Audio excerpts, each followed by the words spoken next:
Doctor BR Ambedkar Konaseema జిల్లా పోలవరం మండలం ఎదురులంక ఏటిగట్టుపై అక్రమ ఇసుక రవాణాను గ్రామస్తులు అడ్డుకున్నారు. ఈ సందర్భంగా గ్రామస్తులు నిరసన తెలిపి రహదారిపై మంటలు వేసి పోలీస్, రెవెన్యూ అధికారులు రావాలని డిమాండ్ చేశారు. నిరసనకారుల ముందు అక్రమంగా తరలిస్తున్న ఇసుక లారీలను పోలవరం ఎస్ఐ నిప్పుల్లో నడిపించుకు వెళ్లారు. అయితే ఎట్టకేలకు ఇసుకతో వెళ్తున్న 4 లారీలను సీజ్ చేసి స్టేషన్కు ఎస్ఐ మల్లికార్జున్ రెడ్డి తరలించారు. వాళ్ళు వచ్చారు కాబట్టి అండి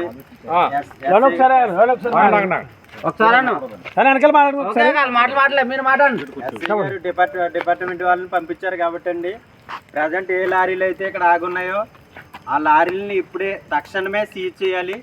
ఇక మీదట వచ్చి లారీలు కూడా ఖచ్చితంగా ప్రతి లారీ సీజ్ చేయాలి. ఆ విధంగా చేసి ఫలమైతే మేము లారీలు మీకు అప్పగిస్తాము, లేదంటే మేము ఇక్కడే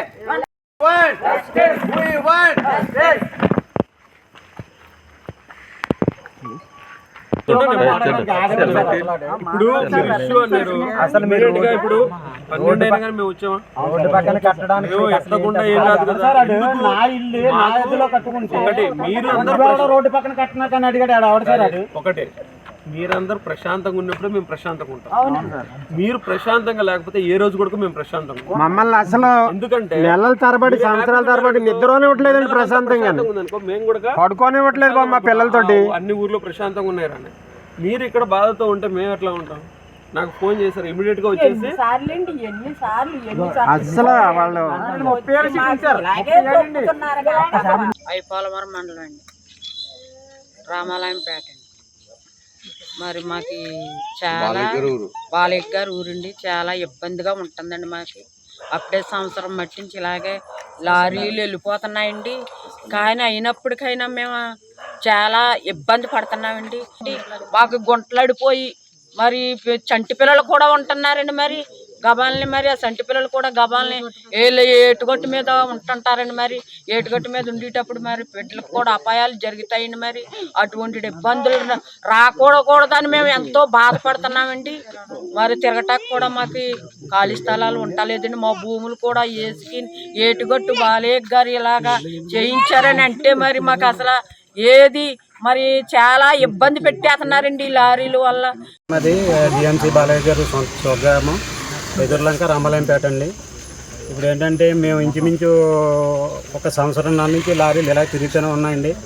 మేము ఆపినప్పుడల్లా ఏం చేస్తున్నారంటే ఎమ్మెల్యే బామర్ది, ఎమ్మెల్యే తమ్ముడు, ఎమ్మెల్యే గారి తాలూకా అనేసి ఆపుతుంటే వాళ్ళు ఏం చేస్తున్నారంటే పోలీస్ డిపార్ట్మెంట్కి ఫోన్ చేయించి పోలీస్ డిపార్ట్మెంట్ వాళ్ళని ఇక్కడికి రప్పించి వాళ్ళు మమ్మల్ని బెదిరించి ఎస్సీ కూడా నన్ను ఇంచుమించు 2 సార్లు బెదిరించాడు. ఏమని, నీకు అసలు ఆపడానికి ఇది అధికారం ఏముంది, ఎందుకు ఆపుతున్నావు నువ్వు, 30-50 టన్నుల లారీ వేసుకెళ్ళిపోయినా ఆపట్లేదండి ఎస్ఐ. నేను అడుగుతుంటే నా ఇల్లు శుభ్రంగా పోతుంది, నెరలు తీసేస్తుంది, ఇలా ధ్వంసం అయిపోతుంది, నా రోడ్డు మొత్తం పోతుంది అని అడుగుతుంటే నా మీద రివర్స్గా నిన్ను బొక్కలో దోసేస్తాను, నీకు అధికారం ఎవడిచ్చాడు అనేసి పోలీస్ డిపార్ట్మెంట్ని పంపించి ఇంచుమించు 4-5 సార్లు కానిస్టేబుల్ వచ్చి మమ్మల్ని బెదిరించడం జరుగుతుందండి. అక్కడ నుంచేమో ఎమ్మెల్యే బామర్ది, ఎమ్మెల్యే తమ్ముళ్ళని వాళ్ళు బెదిరించడం జరుగుతుంది. ఏంటండి మొత్తం మా ఇల్లులన్నీ ధ్వంసం అయిపోయాయి. ఇసుక లోరీ ఇసుక అన్ని తోలిది 50 టన్నుల్లో లోడ్ వేసుకుని వెళ్ళిపోతున్నారండి ఏటుకొట్టుని. RWJకి ఫోన్ చేస్తే ఆయన తోలడానికి లేదు, ఎవరి ద్వారా తోలుతున్నారు ఏంటని అడిగితే RWJ ఫోన్ చేస్తే ఎంఆర్ఓ అన్నది. ఎంఆర్ఓ గారు అసలు పట్టించుకోవట్లేదండి. కలెక్టర్ గారు కూడా పిటిషన్ ఇచ్చాం, 15 రోజుల్లో పరిష్కారం చేస్తానన్నారు. కలెక్టర్ గారు కూడా ఏమేమి సమాధానం చెప్పట్లేదండి. సంవత్సరంన్నర నుంచి కూడా మేము అనేకమైన ఇబ్బందులు మా గృహాల్లో మేము పడుతూ ఉన్నాము. ప్రతిరోజు పిల్లలకి అనారోగ్యం పాలవుతూ ఉన్నారు. కనీసం వండుకున్న అన్నం కూడా తినడానికి ఇది లేకుండా మాకు బురదతోటి ప్రతిరోజు కూడా 2 రోజుల నుంచి మాత్రం ఈ ట్రాక్టర్ అనేది తడపడం జరుగుతుంది. అదైనా ఒక్కసారి ఆయన ఇలాగా రౌండ్ వేస్తూ ఉన్నాడు.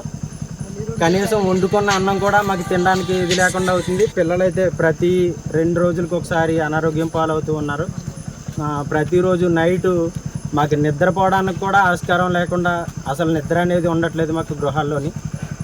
పైగా ఇప్పుడు ఎవరో పోలవరం రాజేష్ గారు అంట, ఆయన ఫోన్ చేసి నీకు అసలు ఇల్లులు రోడ్డు పక్కన కట్టడానికి నీకు అసలు ఎవడు అధికారం ఇచ్చాడు, నీకు అసలు అది నీకు అసలు దాంట్లో ఉండడానికి నీకు అధికారం ఏంటి అని ఇప్పుడు మాతో ఫోన్ మాట్లాడడం జరిగింది. మాకు ఈ పట్టా భూములండి ఈ రోడ్డు కూడా వేసింది మా సొంత భూమిలో సగం రోడ్డు ఉన్నది. మా చెట్లు కూడా చాలా వరకు రోడ్లో పడేసి మొత్తం కనీసం డబ్బులు కూడా మాకు ఇవ్వలేదు. రోడ్డు మాకు చెట్లు పడగొట్టేసి ఇది జరిగిందండి.